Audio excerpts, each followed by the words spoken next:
Well, welcome, my friends. We are with Clan Ice Bears, the clan themselves. We're going to be talking about anti-2 and anti-3-star bases. Which should you run, and sort of these kind of ordinary clans, the clans that you face on a day-to-day basis, non kind of CWL clans.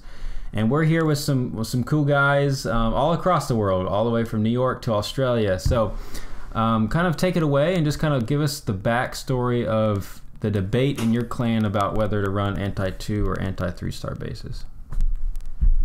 Well, first, Halo, thanks for having us on. Pretty cool. I emailed you and you got back right away. Very, very nice of you.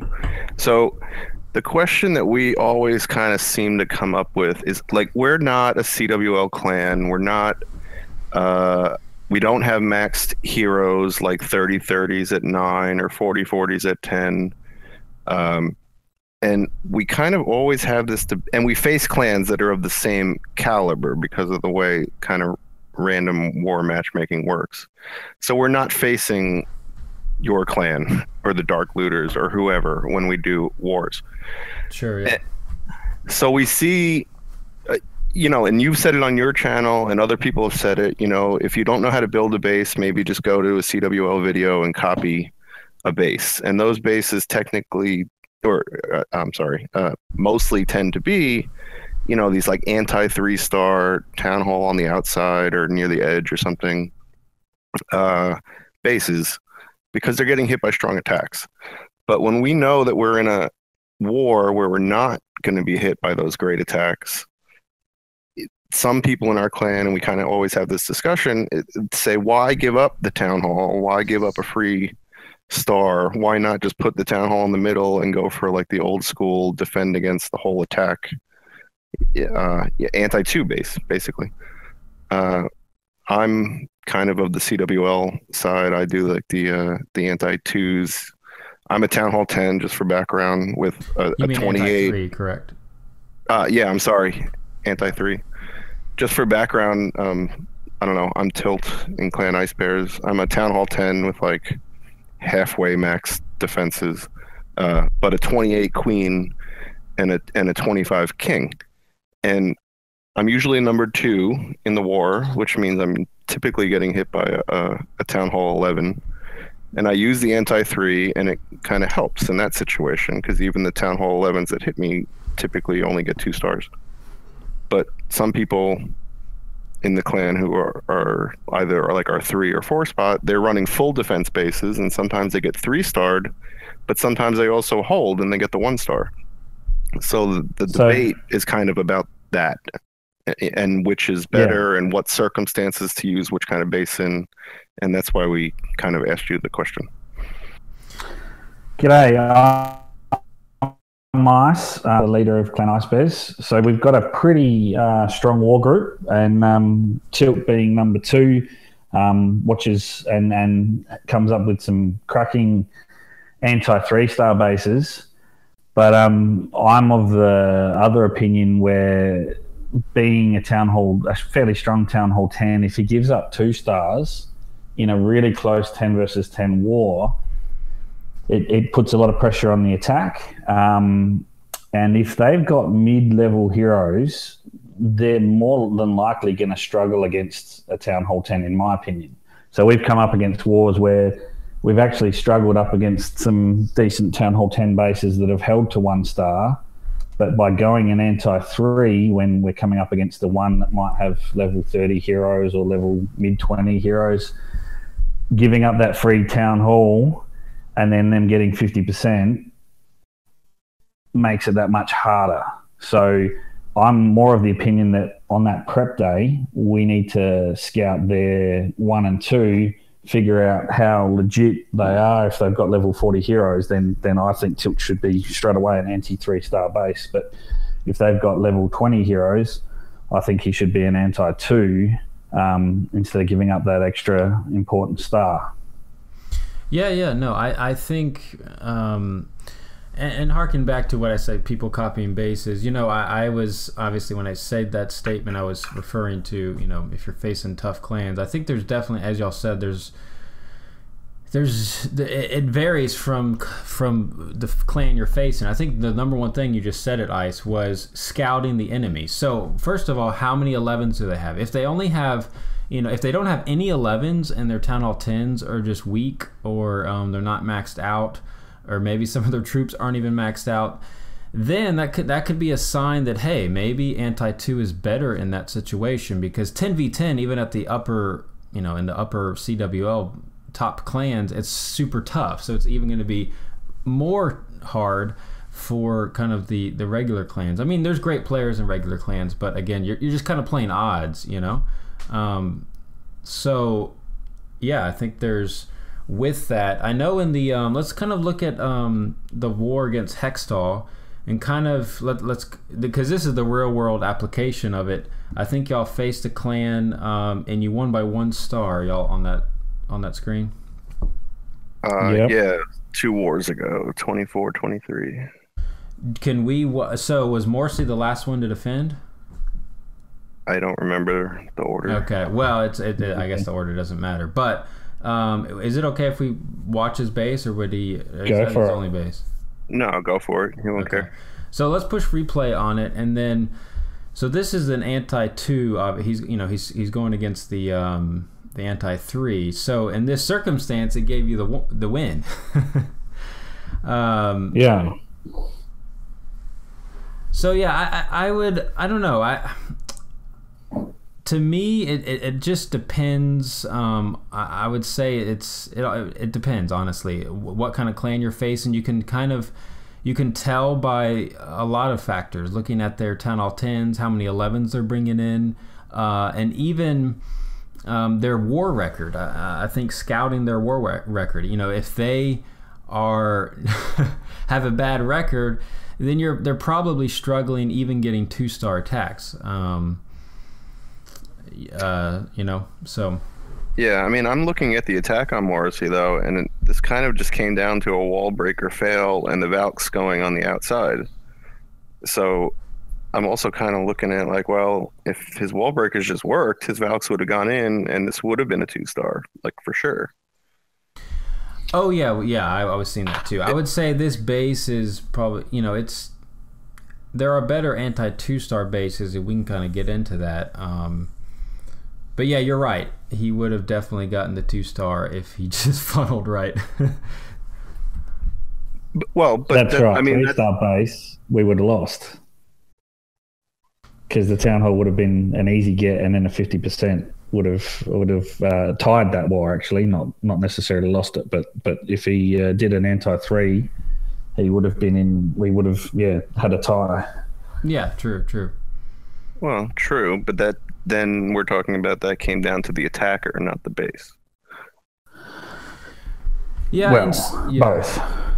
Both, and that's the hard. Like, sometimes it's like there are some anti-3-star bases that you can actually use and then tweak it a bit to make it an anti-2. So the thing about this, see, Morsi's running what they call like it's like a trophy base. This is your standard internet base that you see a lot, and it's very easy to just kind of rip through the base for the 2-star. Now, say you take and we can get into that as far as looking at certain bases, and I could pass them along to y'all, but even taking some of the bases I've shown on my channel in different war recaps, having those and tweaking it to withstand the anti-2 is going to be better than, say, running this internet base. Because, see, this internet, because it's hard, the more anti-3-star bases, the tougher bases, they're harder to funnel, the traps are trickier, the island infernos would really mess up a bat, like if someone who doesn't know how to attack, like, they don't know how to deal with an island inferno, like what do we do with that? They're probably gonna freak out. Right. Yeah. Right. I mean, right now sorry, go ahead, Ice. Having a look at that exact same war as well, their Town Hall 11 hit tilt and mid-level heroes probably would have got a 2 even if tilt had an anti-2. So having an anti-3 there against a Golem Witch and Wizard attack helps. But yeah, I like to gauge if they've got mid-level heroes in the 20s I think that anti 3, you know, all stars important in a 10v10, but yeah, you just got to, as you said, gauge that war record, gauge how many stars they average per war, and what level heroes they've got, because anti-3s that we watch air wars, I mean, they're designed, and the heroes that attack them have maxed out heroes, and they take a pounding, so they do really, really well. Currently, I'm finding golems, Valkyries, and wizards pretty much the best option for me to 3-star a Town Hall 10, and I've only got low-level heroes, mid-20s, that I need to get a move on. But yeah, it's fluid. Nothing's set, because you keep coming up against all these different bases all the time, and where the war sits and how well our bottom guys do, if they get to scout for us or not. Well, I think that's the real question, right? Because we know that we're not. So in the CWL, like, everybody knows everyone's going to be a good attacker, and you've probably been against the people multiple times, and you know the people, even in some circumstances. But we're in random wars. We don't know anyone. Obviously, we've never been against them, and it's some of the people in our clan just they'll rock the same base every war, and they won't do that. Yeah. They won't change their base according to what Ice is saying. And I agree with Ice. Like, you should look at the history, you should look at, and then you should probably change your base accordingly. But a lot of our people just don't do that. I mean, we're not some elite clan that does that, and it's hard to coordinate. So I guess given those circumstances, if someone is going to rock the same base every war, kind of which way to go in general. Yeah. And I mean, you could always talk about the specifics in scouting and say, you should change your base according to the other side. That's all well and good until people don't do that. So, then maybe in that circumstance, is it better for an anti-3 or an anti-2? Well, the best thing that Clash of Clans have done is given us the ability to have 3 war bases already programmed in. So if you have your anti-2, your anti-3 already saved, and then you can sort of just quickly switch between it rather than spending all that time trying to build a base. Makes it easy. Makes us that little bit more flexible. Oh yeah, I would say. I mean, you could. I think you can have up to 5. I mean, obviously you can have up to 6, but you need one open one so you can copy and paste it. But yeah, you could, if you had, I would say everyone in the clan should have at least an anti-3 and anti-2 for Town Hall 10. And when you build a base, I would have friendly challenges against it. So have the 11s hit it, find out where they might enter, the weaknesses, and have the 10s hit it, and vice versa. And if they can 2-star it easily, then scrap the base. Now, of course, it takes time. I mean, base building, if you copy a base from a photo, I don't know, I could do it in like, I don't know, 15 to 20 minutes if you're fast. You could do it quicker, if you're really fast. You don't, I would say there's not really, unless you love base building at this level, I mean, it takes a lot of time to build from, kind of scratch. So you don't have to do that. You can take a photo. And again, I'm always willing to pass along bases that I might see or recommend for anti-2, anti-3. So yeah, I think it is. I think you have to be fluid with this when it comes to the regular wars, just as you said. And I think a good way to test bases is friendly challenges and kind of go from there. And your own war record. So kind of you could do percentages. So say you run your anti-2-star base and you have 10 wars in a row and you only get 3-starred once, well, that's those are good odds. And then say you run your anti-3 but you get 3-starred, not 3-starred, you get 2-starred 4 times, well, then it would appear that running the anti-2 is better odds. Does that make sense?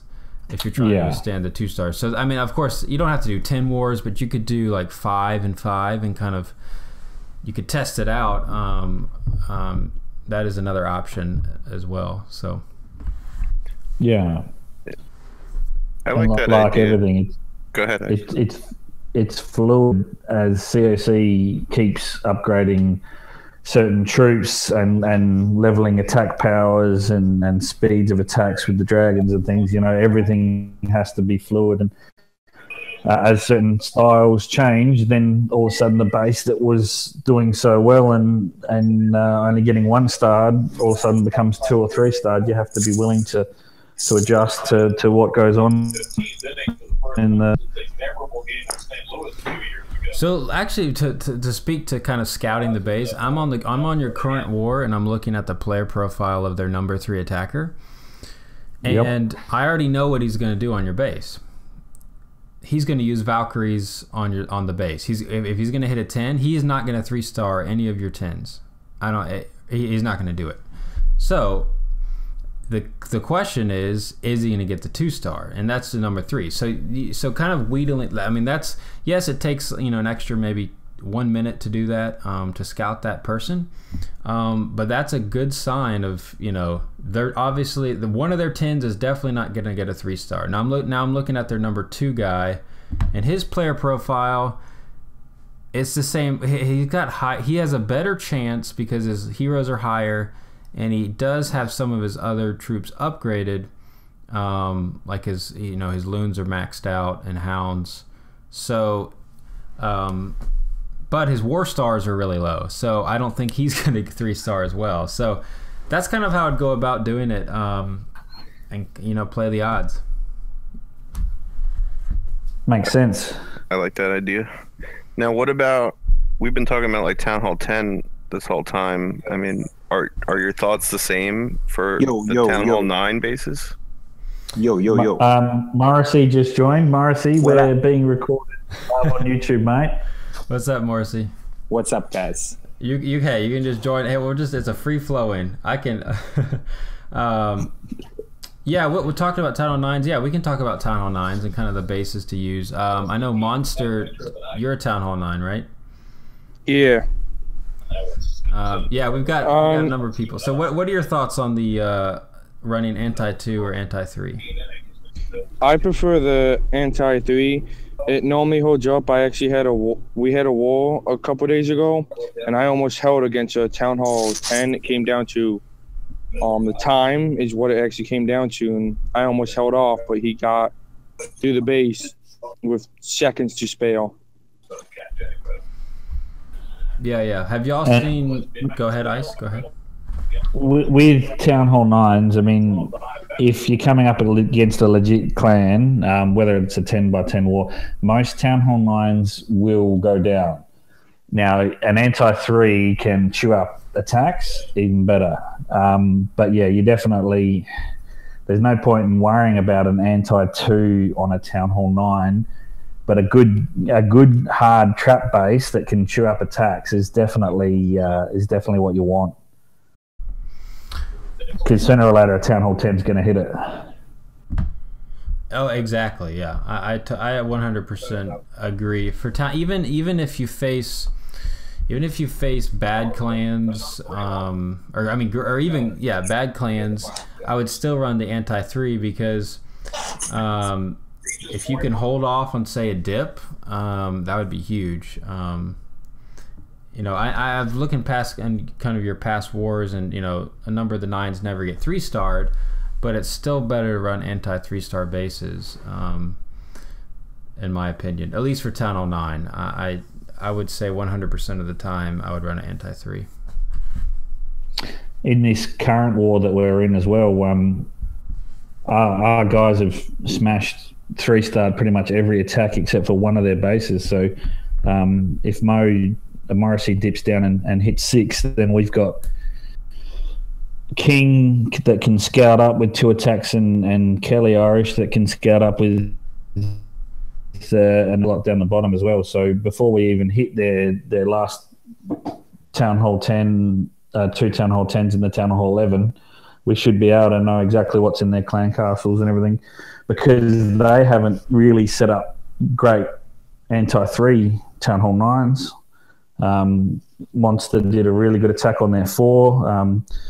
A Lava Loon or Queen Pop did really well taking that out from the the position of number 5 hitting 4, which has helped. So this war, because their Town Hall 9s haven't held off attacks, we can scout as much as we want and find out what we're going to come up against before we hit them up top, which is super important for us as well. Yeah, it just gives you more options for your 10s to maybe get a triple on a 10 or and the 11 to fingers crossed. And the 11, yeah. And that's that's the tough part in Clash, and that's what I love about Clash. Honestly, I really like that it's actually difficult, and it takes a lot of skill, and it takes time to get better. So now we're going to be talking about the Clan Castle. I think it's important to understand Clan Castle plays a huge role in defense, and some people don't understand that. They might who knows what they understand these days, but. Let's hear some thoughts about your what kind of clan castles have y'all been running in your clan on your kind of anti-2 or anti-3 bases? Yeah, what we've come up against is a lot of clans tend to run the same clan castle troops all the way through. So by the time our 10s hit their 10 and their 9 and their 8, we generally get a sense of what's in their clan castle, and it makes hitting a base a lot easier. So we tend to run a varied clan castle. Now, on my Town Hall 11, I like to run a big drag with a baby drag and a lone. Now, I know that doesn't let the baby drag rage straight away, but what I find is I'm either getting hit with bowlers or I'm getting hit with Valks on a ground game. So more often than not, especially on my good defenses, like the last war we just had where they didn't even get a star, they only got 41%, my big dragon was still flying around at the end of the base, just burning down their attackers, which at the end of the day, if I can take out even just their heroes, it helps massively. So Tilt likes to run a lava hound with a balloon. So that when the queen comes out, she gets distracted. The lava pups do a lot of damage and it uses up the ability. But we vary in between there. Mike likes to have a baby drag and some Valks. He's going to get hit in a couple of different ways. Being a Town Hall 9, he might get lava looned, he might get hit from the ground. So he's got a bit of that covered each way. We like to slip in a witch on one of our lower bases as well, but even sometimes double baby dragons, just to know they take just enough wizards on a Town Hall 8 to take out the clan castle. Next thing, 2 baby dragons pop out, and it can really throw off their attacks, and it keeps them guessing on what we're actually doing. Whereas we know after a couple of attacks exactly what they've done, if they've kept it the same or if they've mixed it up as well. Yeah, no, I like the idea for certainly mixing it up. What you typically see in the upper clans, all the 10s run hounds, because it's the greatest thing to prevent a 3-star. But since we're talking about kind of the ordinary clan here, I don't think... everyone doesn't have to run a hound. I would say you don't have to. If you think they're going to be able to 3-star you easily, you could run a hound. I mean, and to kind of prevent that. But if you think if you're gonna run your anti-2-star base, I would run, like you said, different. A lot of people run baby dragons, witches, and Valkyries, or they'll do as y'all do, baby dragon, Valkyries, and some wizards. I do like the witch. Because some people aren't savvy with placing poison spells. Hard to believe. I know there's people out there. So if they cannot kill the witch, which sometimes, she strags behind and they mess it up, that will totally just destroy. It could really help prevent even a 2-star or a 1-star. Because, you just got to play the odds that hopefully they're just terrible attacker. So witches can provide that kind of surprise or mess up, without a doubt. Yeah, they super slow, and all those skeletons, especially if you're coming up against a hero like a king or a queen, they can just sit there banging on skeletons all day while the hero doesn't move, because the witch just keeps spawning new ones, and it just throws off, and it just takes that slight change in their plan to throw it out of whack. which is super important for us in our wars.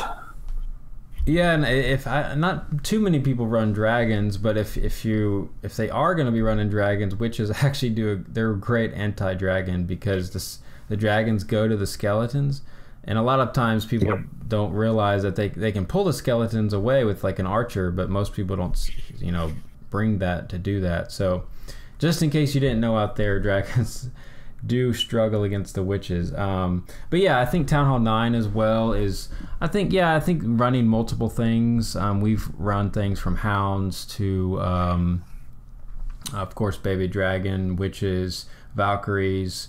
Sometimes people throw in P.E.K.K.A.s just to kind of throw people off as well. So I think having a variety is fine. So yeah, I think y'all are doing great, and I think just as before, kind of as said it, kind of scout out the enemy, kind of see if you think they can 10v10 triple, or even dip down with say an 11, a hound can be a good anti-3 kind of defense, because it really stops the queen.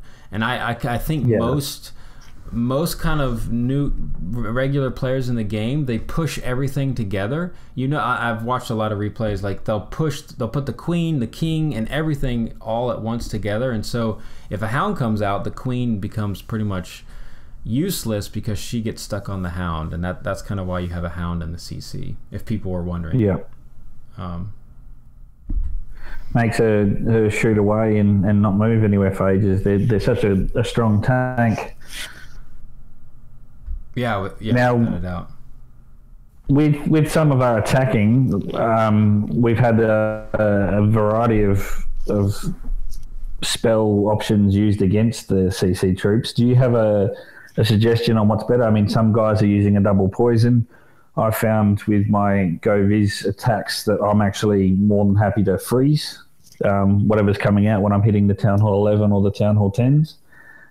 Used to be back in the day, I'd lure and then just drop a lightning back when it was either wizards or something ground-based, and I needed to take out an air defense. If I could lure them to a base where I was going to drop a lightning, I'd drop it straight on the head of the clan troops as well and sort of kill two birds with one stone. But what do you reckon is the best sort of spell for combating the clan castle? Personally, if I'm hitting a 10, I usually just bring one poison.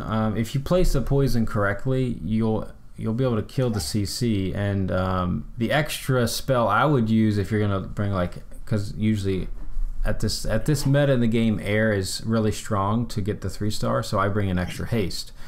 Now, if you're a Town Hall, obviously 11, you have that whole extra. You get a whole spell, so you can bring 2 poison if you want, or you could bring an extra haste for yourself, or sometimes I've seen sometimes I'll bring a skeleton spell as well, just because it kind of helps distract the Inferno Tower. So it kind of just depends on the objective of what you need to get done. If it's a hound, say, if you're going to split your heroes off and there's a hound and a loon in the CC, then you don't need a poison, because if your queen's doing her objective and she's not going to encounter the CC, and the king does his thing, then you could have that that's an extra spell that you could use for your air portion if you're going to come with an air attack. So it kind of depends on what the objective is. Or sometimes, if I'm doing a hit up against the Town Hall 11, I'll bring 2 poison. Sometimes, or a poison and an earthquake to help kind of soften the core. The 2 poison would be 1 to put on the CC and 1 to put on a hero, because if you queen walk, you can use a poison spell to kind of slow down the enemy hero to keep your queen without using maybe a rage or something. So there's quite a bit of just in that one quite. There's quite a bit of strategy involved in a lot of things, and I think if you're kind of confused, like how do you even know all this? How do you get to learn all that? It's just kind of time and practice. Like the more you hit bases and realize tweaking armies, and I encourage everyone to always friendly challenge, with new armies all the time, especially when new updates come. It's very important to get to know the new meta and be able to diversify with ground and air attacks. So I know I kind of answered your question in a long way, but no, it was a good one. That's good. Do you still lure, or I mean, when guys are lava looning, they obviously are trying to lure out the CC to get the queen to take out whatever's in there. I've found with my grounds attack that I'm not even worrying about it anymore, because I'm dropping that freeze down and having the wizards following in behind the golems and the vouts coming in behind that I'm not really bothering to lure. But is it still something that you think is super important? So yeah, I mean, sometimes it is important to lure. Obviously, I mean, if you're bringing an air, you have to kill the CC and the queen. Unless the CC is a hound, then you don't have to worry about it. But I would probably say most of the CCs y'all encounter are dragons and loons, or dragon and witches. So you're gonna have to kill the CC and the queen. So it just depends if you're bringing in ground or air. Since you're doing a lot of ground attacks, I'm playing your replay in the background. Yeah, you wouldn't even, I would do exactly what you did was fine, like freezing the CC. That's a great trick, especially I think it was right by an Inferno Tower as well. So, yeah, again, it just depends, I would say, on kind of if you're gonna go ground or air and how you deal with the CC. Thank you for tuning in today, guys. I thought it was a lot of fun, a lot of different thoughts and ideas. And as you can tell, the series is going to be quite long. Every single series I touch on, because you can't talk about everything in one session. You notice a lot of these segments are going like 20 to 30 minutes long, and I'm not even getting to everything that there is to get to. So stick in there with me. Give me ideas. I'll highlight you as well. I've already been to 2 different clans. So we'll see you next time, my friends. Halo out.